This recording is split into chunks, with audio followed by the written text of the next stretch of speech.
Dr. Shubhik DebBurman, a professor of biology at Lake Forest College in Lake Forest, Illinois. If you could take a second and tell us a little bit more about what you do there as a biologist, that would be great. Thank you. Thank you all for inviting me to participate in your group project. And so I've been at the college at Lake Forest College for 22 years. So I've been a professor of biology for that long. I am a specialist in neuroscience from the biology perspective at the cell molecular level. So I teach courses for undergraduates spanning from freshman all the way to senior year in that area of biology. Awesome. That's really interesting. So what is your educational background? I arrived in the US as an undergraduate from India in 1987. I had actually done a couple of years of engineering in the field of computer science in the mid 1980s. And while I was doing it, while it was fine and good, I wasn't so excited about it. And I just went through the motions. If you're a good science student in India, you have two choices that's in front of you. You go to med school or you go for engineering. I got accepted to both, and at the age of 17 plus, frankly, I had no idea what I wanted to do. So at the middle of engineering school, I decided I could be an engineer and make a career out of it, but I would probably not have enough passion. And I, in fact, got into medical school a second time in India. And I decided, nah, I'm not getting so excited about medical school either. So I came to the US, partly out of desperation, in terms of, I don't know what I want to do, and I need more time to figure out. And I'm now nearly 19 years old. And I didn't know much about the liberal arts at the undergraduate level, but I knew that it at least would give me more time and focus to figure who I really am and what makes me tick. So I, took a plane, came to the US, went to a small liberal arts college in Ohio, knowing nothing about it. And it turned out to be the 4 best years of my life. It was a biology and economics double major, none of which I would have predicted. I was a history minor, and there was no chance I would have thought that. And one class in psychology hooked me to wanting to understand how the brain works, and there was no turning back. I decided to do a PhD in neuroscience. That led me to Northwestern University for my PhD, and then to University of Chicago for a postdoctoral fellowship. So during your undergraduate years, were you involved in any research labs, or how were you involved during those years? Yeah, that's, later on you have a question, do you have any regrets, right? The only regret I might have is not doing research when I was an undergraduate. But the only reason I didn't do that was not because I didn't want to do research or I didn't know about it. I was just into so many other things. And my life was so full as an undergraduate that it somehow sort of didn't make it to the top. I applied to many graduate schools, and I actually had never done any research in neuroscience or the field I wanted to get into. And nowadays, it would be impossible to get into a PhD program at a prestigious university without significant research experiences. Right? My main point here is I didn't do research. My second main point is one should do research. So what other things were you involved during those years? Yeah, so I was an introvert in high school, and an introvert in my first 2 years in college in India in the engineering school that I went to. But when I came to the US, I don't know what happened in my brain, but it was a complete 180. And perhaps the environment, perhaps the encouragements that I felt from every corner of the college I went to, I just pretty much sort of, let's try out everything and see what happens. So I got very involved in extracurricular activities. And since I was an international student in those days, I needed to work, and so I had like 5 jobs on campus, and in the summertime working every possible hour that I could. And frankly, that was the most exciting part of being in a college setting, which is engaging with young people and others through activities and learning how to be a leader, how to be a collaborator, and skill sets I use every day, even today. Right? That's awesome. And you said you gained a lot of skills from all that you still use today. I'm wondering, are there any specific courses that you took academically that have a similar impact on your work today that you draw from, that you took during your undergraduate years? Yeah, I'll go back to the last question because I didn't quite, I think, address your question when you asked it. What did I do for activities? I'll just tell you 2 or 3 things that are, I think, important. In the 1980s, when I came here, I got elected my senior year to be the student body president. I never thought that would be something that would ever happen, but it did. And so I thought that was an amazing experience senior year to lead the college. I also helped start 2 or 3 organizations, one of which was a organization called American International Association. And I thought that organization, when I go back to my college 30 years later, it still is one of the strongest organizations. So you feel like you make an impact. So I just wanted to mention that, when I said I was very engaged, I was truly engaged in a way that still impacts the institution many years later. Sorry, what was your question, Satvik? You had a follow-up that I sort of... Yeah, I mean, I heard you mention that all those skills that you gained from that helped you today. Like, obviously there are some courses that you took in your undergraduate years that I'm sure you don't use as much as some others. What were the ones that you still use skills from today? Right, very good question. So I took a class from a professor in biology that who had a reputation of being very tough, but just worth taking because you will not forget that experience. And I did that. It was a course on electron microscopy. But what he taught us to do was do research in a classroom setting. So he gave us samples of tissues from hospitals. He used to work with local hospitals on a cancer project. And so we would get human biopsy tissue, and we would learn to make electron microscopy slides. The most important thing is we had to analyze the histology, and he wouldn't tell us what kind of cancer it was. And we had to try to figure it out and rationalize what are we actually seeing and why did we think that. And that process of critical thinking and going into literature and matching what you're seeing with what is known, I thought, even though I never did a research experience, that told me how to think like a problem-solving researcher. But on the other side of things, I mean, I took many classes that were non-sciences. In fact, those were my favorite classes, the non-science classes. I took two that I thought I'm so glad I did. One of them was a philosophy class. It's called War and Morality. So important in today's world, right? That seems like an issue that's never going to be an old issue. So to me, that course was very important. And another class, which is what I would encourage you to do, I had to take an art course for distributions, right? And I had just postponed that till senior year. That, okay, let's do it. And I took a class called Neon Art, right? So you learn how to bend neon tubes into artwork, like you see the neon sculptures around. And so we learned, I wanted to learn how to do that. And I never worked that hard for a B+ in my life, right? I mean, I just tried very hard to do well. I did the best I could, but I learned so much. From bending glass is not easy. And to keep the diameter and to get the heat right, and it was an amazing experience. Yeah, so it sounds like the hands-on stuff, experiential stuff is what had the biggest impact then, right? You bet. Outside the classroom was at least as important as inside the classroom. Okay. And I guess that brings me to ask, like, what research are you involved in today? How do you make an impact in that field? Yes. So I think I mentioned that I study neurodegenerative diseases, where neurons die in your brain over time, and especially adults. In particular, I study Parkinson's disease.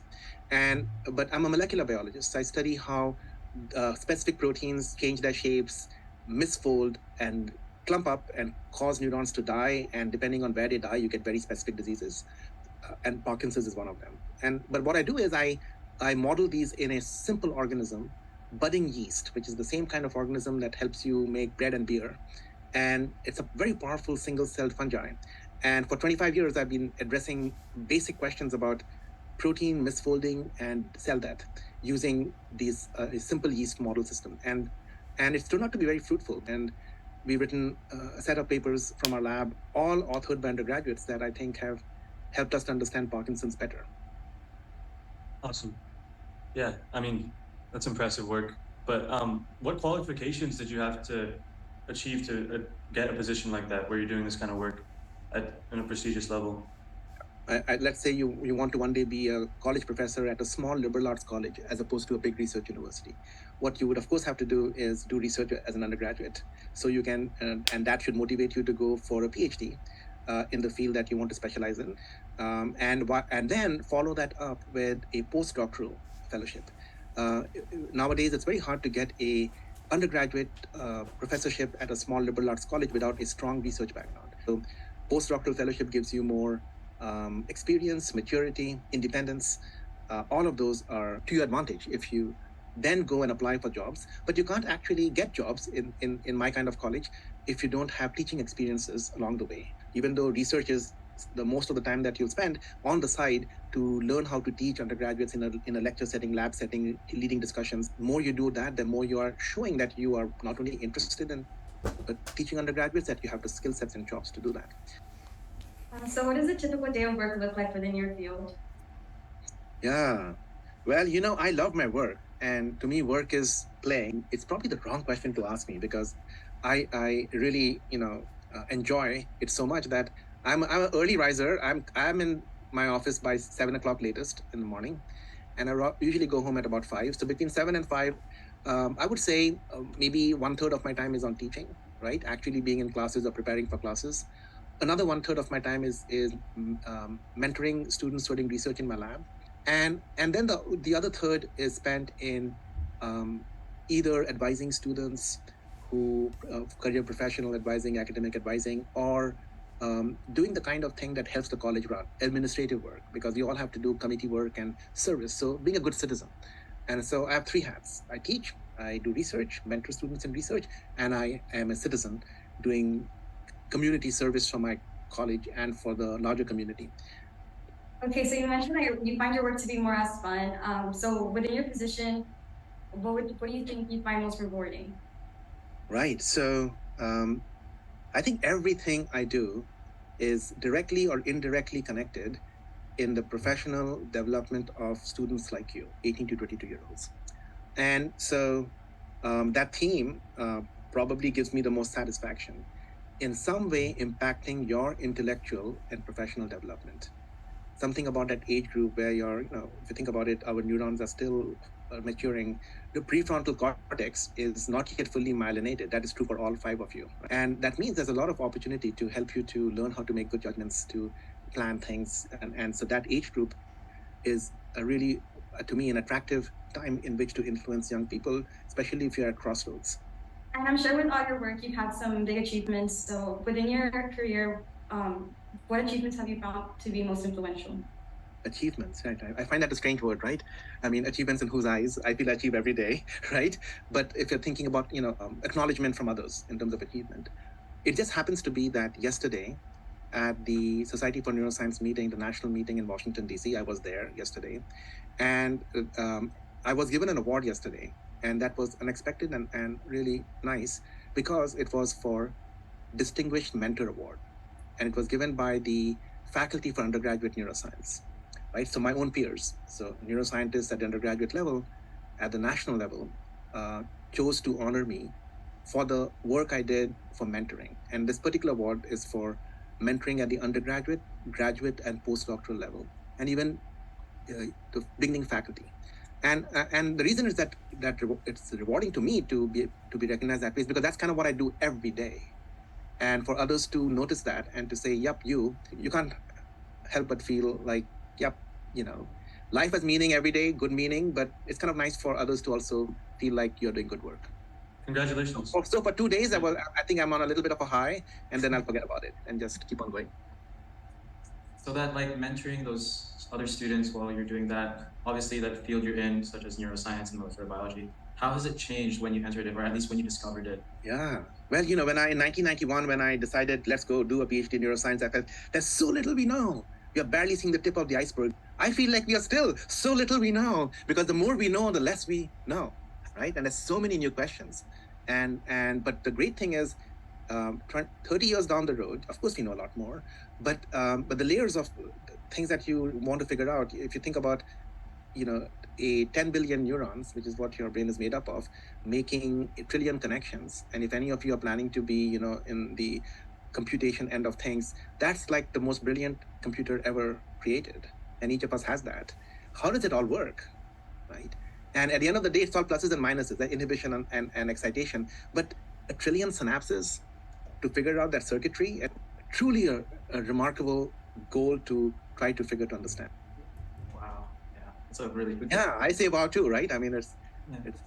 So you've had a very unique path coming from India going towards an engineering route. Would you rather have done that, go straight to that psychology class that made you interested about neuroscience, or would you do anything differently about your career path? You know what?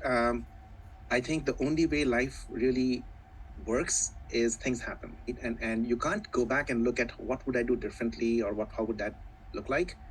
When I was in engineering school in India, and I told you I was going through the motions, let's be an engineer. I actually stopped going to classes because I found it so boring, just really, really not for me. And I was fairly aimless. But if I hadn't gone to that spot where life was aimless, I wouldn't have made the move to come to the US. And being in that unique setting with those individuals, I wouldn't have made the kind of decisions I made, right? So you can't predict anything. Otherwise, that class I took in psychology was a fluke in a way. I had to let's try something out. Till I took it, I didn't know I would be excited about this field. So it's a lot of randomness that leads to something good. And I think planning it out too much takes away the spontaneity. That doesn't mean one shouldn't plan life. One should, but you should leave a lot of room for you don't know what's going to happen across the bend. Okay. Okay. So moving on to another topic. Yep. Any advice you would give to students interested in going towards neuroscience or molecular biology or? Yeah. I think early exposure to research. At our college, we want first-year students to do research the first summer, right? Because that early exposure will at least tell you whether you're interested in something or not. And then if you like it, go do more. And if you don't like it, go do something else. But I think by the time you graduate, if you've had multiple years of undergraduate training in research in one or more labs, that's the ticket for going to grad school. But the earlier you get exposed, the more you might get excited about something in life or figure out what else you might want to do. Try to be open to all kinds of possibility in how you want to get to your goals. It's okay to not succeed in everything. It's okay to get a bad grade in one class. It's not the end of life. I'm really not. We had a student who had a D something in intro bio and thought it was the end of med school, right? For that person. All I'll tell you now, he's a professor of neurology at a major university, and he not only made it, he is doing amazingly well, right? So it's okay to fall, it's okay to stumble, and just pick yourself up and keep going. Like, is having a biology major, like, is it worth it? I see. Yeah, I mean, I get this question a lot. In fact, I just talked about it this week in class, is I say that you should pursue a major that excites you. Don't do it for any other extrinsic reason, right? Sometimes, and I advise a lot of pre-med students, and they say, oh, I need to be a science major. I said, no, not at all. In fact, some of the best cases for those who gone to med school, they've been humanities majors, English, history, right? And all you need to do really is you need to do well in your pre-med classes. But when it comes to major, you need to feel passionate about it. And so, yeah, do biology if studying how life works is important to you, right? At a mechanistic level. But you don't need to do it for being a physical therapist or a doctor or a veterinarian or whatever you think health professions in the future is for you. I mean, that's how I became an economics major. I took one class and then another class and another class, and before I knew it, people would tell, I didn't even know I had a minor till I already had one. And I didn't know I had a history minor till I got into the history honorary. And I got an invitation. I said, why are you inviting me? I said, you've got 6 classes already and you're doing well in it. I said, oh, really? Who's counting, right? And so to do things that you love is far more important than go pursue this major and minor combination. You were saying that you didn't know what major, what to actually do in life. So what class or what event, what exactly initiated your interest in neuroscience or molecular biology? Yeah, I think I did say that before, but it was random chance, right? I love biology, yes. I ended up being a bio major, and then I actually could have gone to economics PhD. I was thinking about it because somehow that felt very interesting. But that one class in psychology, right? I mean, I was the only bio major in a class of psychology majors, but the fact, it matters, the teacher matters. So she just taught it in such an incredible way. And so brought the textbook life, and her class had a lot of labs. So when I actually started doing the different experiments, I just enjoyed it. That one class, it had a career-long impact, right? And you really never know when that will happen. So wrapping up, what are some of the benefits you've seen within your field while working? Yeah, let me see. Yeah, so I would say, first of all, as a professor at a small college, I feel like I am a problem solver. I am a communicator. I am a mentor. I'm an influencer. I am every day I'm collaborating with a variety of individuals. And so that mix of things, right, I think gives me a lot of creative energy. And also I'm a parent, and my wife works. We have two people who have busy lives, but the flexibility in being a professor where I can go and help out with my family and in ways that many other careers cannot provide. That flexibility has been terrific for me from a point of view of career balance. And it's certainly one of the strengths of being a professor, right? It's not an easy career. It's a lot of hard work, but it is a, what do you call it? The flexibility, it gives you more, I think, opportunity to make a success as a family person. Cool. I think that pretty much wraps up all the questions that we have, and just in time too. So thank you so much for doing this for us, doing this with us. It was really a good time, and your answers. Oh, I am super happy that I got a chance to spend this time with 5 students that I don't know, but you know, I just spend all this time with students like you. So anytime. Good luck with everything you're doing, and I like your bio professors who are making you do this, right? Tell them, great job, good project, and all the best to all of you in your lives. Thank you so much. Thank you so much. Bye.